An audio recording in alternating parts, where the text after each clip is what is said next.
hustisya! Lakas, ang ina mo. Bida! Paano naisip ni Six Threat yan? Hindi, pero sa totoo lang, pinanood ko yung laban ko kay Shay. Alam mo yun, hindi ko ramdam kung ako'y nanalo ba. Pero di ko rin Aminado masabi siya. na ako'y natalo niya. Aminado siya. Hindi ako dun eh. Shay ako dun eh. Aminado din naman pala siya. Hindi, pero sa totoo lang, pinanood ko yung laban ko kay Shay. Alam mo yun, hindi ko ramdam kung ako'y nanalo ba.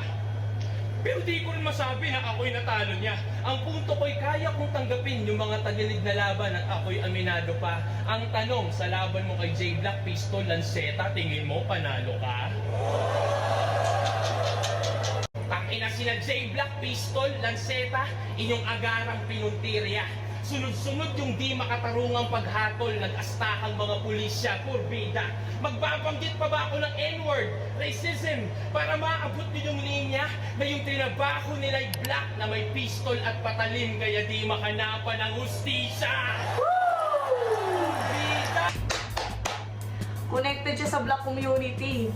Di ba, yung mga black community, meron silang hindi fair yung justice sa mga black community. Meron talagang ano sa kanila eh, unfair treatment. And na-connect ni Six Threat yun. Galing. Black. Kinonnect na kay J Black.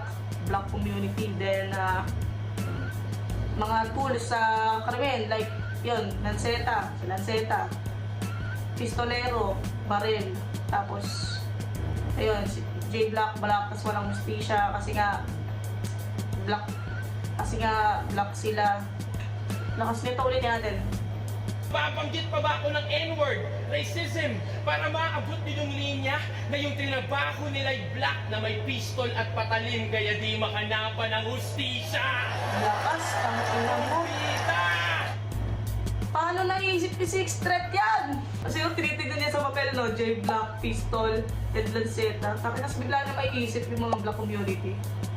Ang galing.